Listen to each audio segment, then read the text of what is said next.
In the bitter winter of December 1944, the smoke of World War II hung heavy over all of Europe.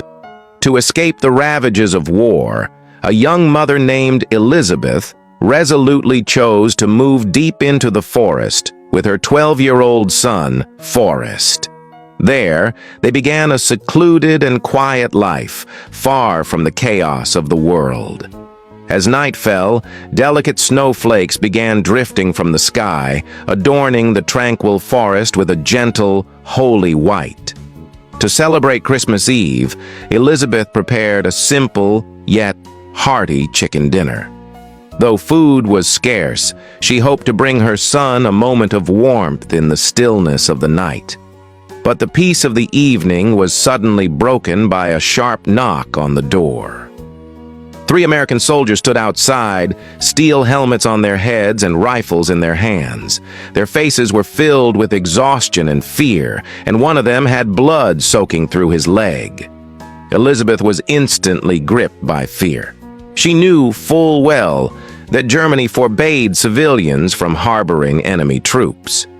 As she hesitated, unsure of what to do, one of the soldiers politely asked, "Ma'am, may we come in to rest for a while?"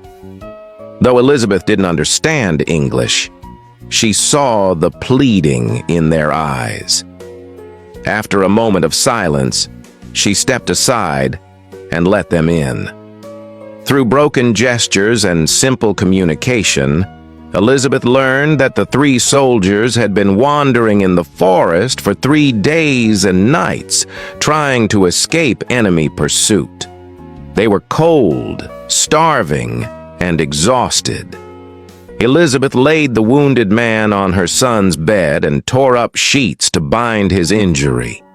Young Forrest rushed out to gather snow for the soldiers' frostbite, and following his mother's instructions, brought a steaming bowl of chicken soup to the injured man's side.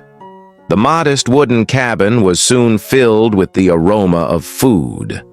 Warmth and peace began to take hold once again. But the calm was short-lived. A second knock came, this time hurried and heavy. 4 German soldiers stood outside. They had lost their way in the forest and were seeking shelter for the night. Fate, it seemed, had dealt another strange hand. Suppressing the turmoil in her heart, Elizabeth greeted them calmly. "You are welcome to stay. I hope we can share this Christmas Eve in peace. But there are others inside. Men who are not your friends. I ask for your tolerance." "Are they Americans?" one of the German soldiers asked sharply.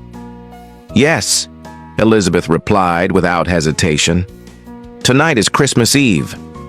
I ask you to lay down your arms and join us in peace." A tense silence followed. The air itself seemed to freeze.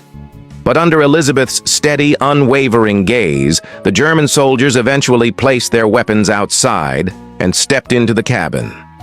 And so, by the grace of heaven, hatred and enmity melted away in that small wooden house.